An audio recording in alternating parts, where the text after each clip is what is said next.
Guys, Appus വ്ലോഗിലേക്ക് സ്വാഗതം. ഇന്ന് ഞാൻ നിങ്ങളുടെ മുമ്പിൽ വന്നിരിക്കുന്നത് പുതിയൊരു കണ്ടന്റുമായിട്ടാണ്. ഇതുവരെ ആരും ചെയ്തിട്ടില്ലാത്ത, കണ്ടിട്ടില്ലാത്ത, എക്സ്പീരിയൻസ് ചെയ്തിട്ടില്ലാത്ത പുതിയൊരു കണ്ടന്റ്. അതെന്താണെന്നല്ലേ, നമ്മുടെ നാട്ടിൽ ഈ പറയുന്ന പ്രകൃതിയെ പറ്റിയും മരങ്ങളെ പറ്റിയും കാടിനെ പറ്റിയും അങ്ങനെ പല പല മിത്തുകളുണ്ട്. അതൊക്കെ ശരിയാണോ തെറ്റാണോ? നിങ്ങൾ ഏതാണ് വിശ്വസിക്കുന്നത്? അതൊക്കെ തെറ്റാണ് എന്ന് ഞാൻ ഇന്ന് പ്രൂവ് ചെയ്യാൻ പോവാണ്. കാടിൻ്റെയും പ്രകൃതിയുടെയും സത്യം തേടിയുള്ള യാത്ര.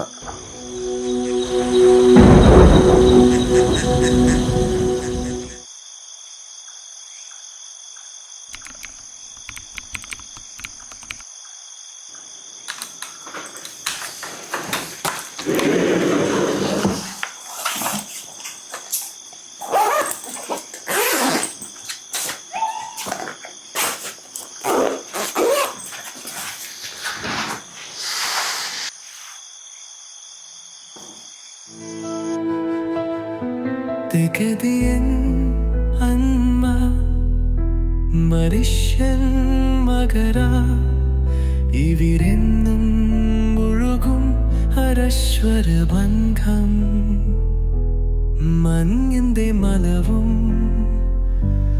മനയുരീതവും നമ്മിലലയം ഒരു ജീവന്റെ നാദം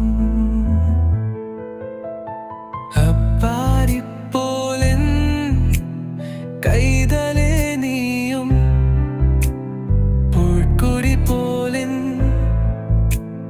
കാലരിപ്പാടും ഒരു സൂര്യം നലെ ചന്ദ്രം മുരത്ത ഭൂമി ഉന്മഴുന്നായി മത്തമാടും പാലനായി പുലപ്പാരും പാർപ്പിൻ എൻ സങ്കടമായും മല കേൾക്കും കഥയും എൻ സ്വപ്നമുറയും.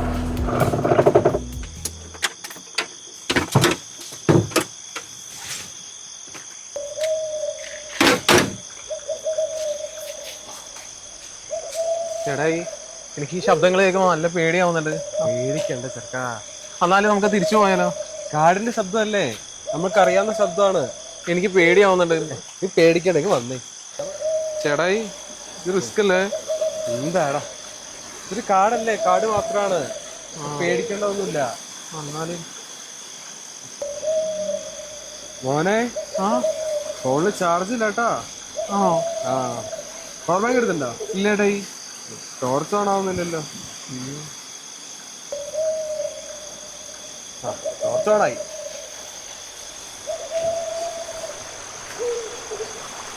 ചേട്ടാ, അതെ, വെള്ളത്തിന്റെ ഒച്ചയൊക്കെ കേൾക്കുമ്പോഴേ ഒരു ചെറിയൊരു പേടിയുണ്ട്.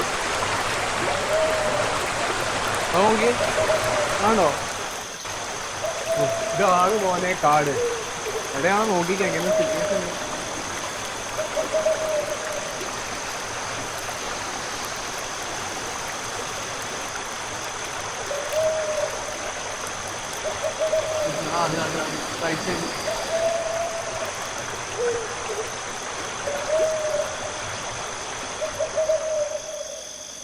ചേട്ടായി, ഇതാ അവിടെ ഒരു വെളിച്ചം കാണാലോ. നീ വന്നേ, നോക്കാം.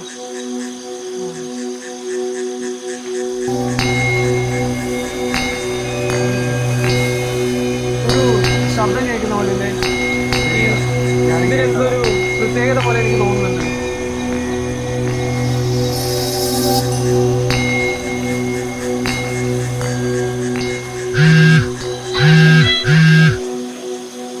ഹലോ, ആരാ ചേട്ടായി?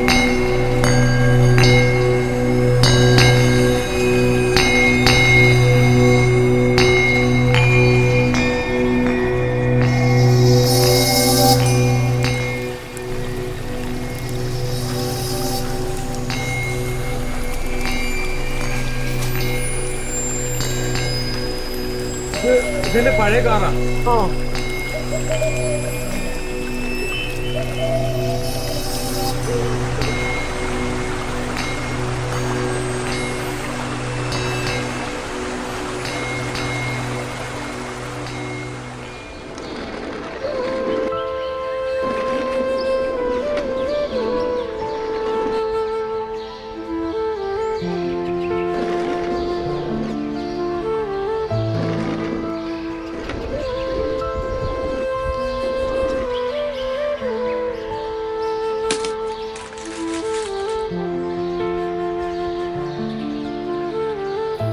നമ്മൾ ഉപേക്ഷിക്കുന്ന ഓരോ വസ്തുവും പ്രകൃതിയെ മുറിവേൽപ്പിക്കുന്നു.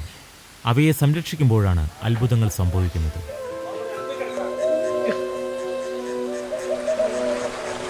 അതാ ഇതിങ്ങനെ 100% ആർക്കറിയാം.